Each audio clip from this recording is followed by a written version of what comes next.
ಸ್ನೇಹಿತರೆ ನಮಸ್ಕಾರ. ಪ್ರಕೃತಿಯ ಮಡಿಲಿನಲ್ಲಿ ಸುಂದರವಾದ ಒಂದು ತಾಣವೆಂದರೆ ಅದು ನರಹರಿ ಪರ್ವತ. ಅದರಲ್ಲಿ ಶ್ರೀ ಸದಾಶಿವ ದೇವರ ಸನ್ನಿಧಾನವೆಂಬುದು ದೇಹಕ್ಕೆ ಜೀವ ತುಂಬಿದಂತೆ. ಅಲ್ಲಿಗೆ ಬಂದು ನಿಂತಾಗ ಒಂದು ರೀತಿಯ ಅನಿರ್ವಚನೀಯ ಆನಂದ ಉಂಟಾಗುತ್ತದೆ. ಅದು ಈ ಕ್ಷೇತ್ರದ ಪಾವಿತ್ರ್ಯತೆಯ ಸಂಕೇತವಾಗಿದೆ. ನರಹರಿ ಕ್ಷೇತ್ರವೆಂದರೆ ಸಂಕಟದಲ್ಲಿ ಇರುವವರ ಸಂಕಟಗಳನ್ನು ದೂರ ಮಾಡುವಂತಹ ಸ್ಥಳ ಎಂದೇ ಹೇಳುವುದು ವಾಡಿಕೆ. ಈ ದೃಷ್ಟಿಯಿಂದ ಶ್ರೀ ನರಹರಿ ಪರ್ವತ ಮತ್ತು ಅಲ್ಲಿರುವ ಸದಾಶಿವ ದೇವಸ್ಥಾನದ ಭಕ್ತಾದಿಗಳ ಪಾಲಿಗೆ ಭೂಲೋಕದ ಸ್ವರ್ಗ ಇದ್ದಂತೆ. ಇದು ದಕ್ಷಿಣ ಕನ್ನಡ ಜಿಲ್ಲೆಯ ಅನೇಕ ಪುಣ್ಯ ಕ್ಷೇತ್ರಗಳಲ್ಲಿ ಶ್ರೇಷ್ಠವಾದ ಕ್ಷೇತ್ರವಾಗಿ ರೂಪುಗೊಂಡಿದೆ. ಸೂರ್ಯೋದಯದಲ್ಲಿ ಶ್ರೀ ನರಹರಿ ಪರ್ವತವು ಬರಿಯ ದೇಗುಲವಲ್ಲ, ಭಾವುಕರಿಗೆ ನಂದಗೋಕುಲ, ನಿಸರ್ಗ ಪ್ರಿಯರಿಗೆ ಪ್ರಕೃತಿಯ ಮಡಿಲು, ಬಾಳಿನಲ್ಲಿ ಬಳಲಿದವರಿಗೆ ಪ್ರಶಾಂತದ ಧಾಮ, ಇನ್ನು ಭಕ್ತರಿಗಂತೂ ದೇವ ಸನ್ನಿಧಿ. ಅಂತೆಯೇ ಇಲ್ಲಿಯ ಸೂರ್ಯೋದಯ ಸೂರ್ಯಾಸ್ತಗಳಾಗಲಿ ಬೆಳದಿಂಗಳ ರಾತ್ರಿಯಾಗಲಿ ಪ್ರತಿಯೊಬ್ಬರನ್ನ ಮಂತ್ರಮುಗ್ಧರನ್ನಾಗಿಸುವ ಮಾಂತ್ರಿಕ ಶಕ್ತಿ ಇದೆಯಂತೆ. ಇನ್ನು ಶಕ್ತಿಯುತ ಸ್ಥಳಕ್ಕೆ ಪುರಾಣದ ಹಿನ್ನೆಲೆಯೂ ಇದೆ. ಮಹಾಭಾರತದ ಕುರುಕ್ಷೇತ್ರದ ಯುದ್ಧದ ಬಳಿಕ ಪಾಂಡವರು ತಮ್ಮ ಪಾಪ ವಿಮೋಚನೆಗಾಗಿ ದಕ್ಷಿಣದ ಪುಣ್ಯ ಕ್ಷೇತ್ರವನ್ನ ಸಂದರ್ಶಿಸುತ್ತಾ ಹರಿನರರು ಈ ಗಿರಿಯನ್ನ ಏರಿದ್ದಾರೆ ಎಂದು ಶ್ರೀಹರಿಯು ತಾನು ತಂಗಿದ ಕುರುಹಿಗಾಗಿ ತನ್ನ ಆಯುಧದಿಂದ ಶಂಖ, ಚಕ್ರ, ಗದಾ, ಪದ್ಮಾಕಾರದ ತೀರ್ಥಕೂಪಗಳನ್ನು ನಿರ್ಮಿಸಿದನೆಂದರು. ಈ ತೀರ್ಥಗಳ ಸ್ಥಾನದಿಂದ ಬಾಹ್ಯಾಂತರ ಶುಚಿರ್ಭೂತನಾಗಿ ಅರ್ಜುನನು ಶಿಲೆಯಿಂದ ಶಿವಲಿಂಗವನ್ನ ಪ್ರತಿಷ್ಠಾಪಿಸಿ ಹರಿ ಸಮೇತನಾಗಿ ಹರನ ಪೂಜೆ ಮಾಡಿ ವರಪ್ರಸಾದ ಪಡೆದನೆಂದು. ಹಾಗಾಗಿ ಈ ಕ್ಷೇತ್ರವು ನರಹರಿ ಸದಾಶಿವ ಎಂದು ಹೆಸರು ಪಡೆಯುತ್ತೆಂದು ಪುರಾಣ ಪ್ರತೀತಿ ಇದೆ.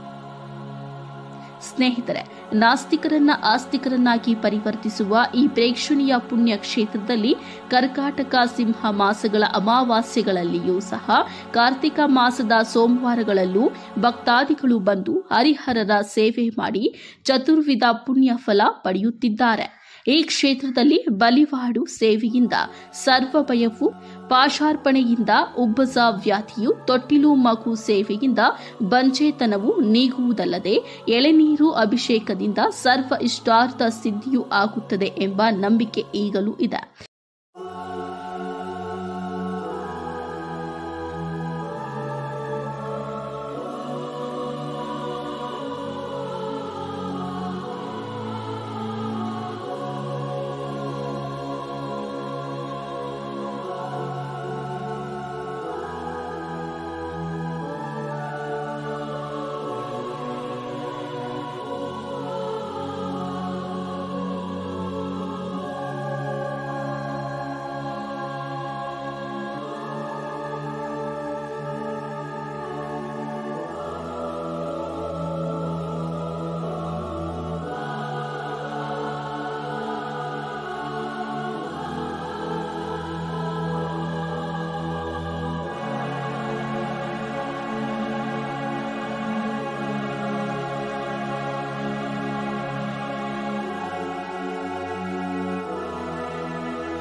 ಶ್ರೀ ನರಹರಿ ಬೆಟ್ಟದ ಮೇಲೆ ನಿಂತಾಗ ಎದುರುಗಡೆ ಪೂರ್ವದಲ್ಲಿ ಪ್ರಖ್ಯಾತವಾದ ಸುಳ್ಳಮಲೆ, ಬಲ್ಲಮಲೆ ಹಾಗೂ ದಕ್ಷಿಣದಲ್ಲಿ ಕಡೆಂಜಾಮಲೆ ಇದ್ದು ಅದೆಲ್ಲವನ್ನ ಈ ಬೆಟ್ಟದ ಮೇಲೆ ನಿಂತು ಕಣ್ತುಂಬಿಕೊಳ್ಳಬಹುದಾಗಿದೆ.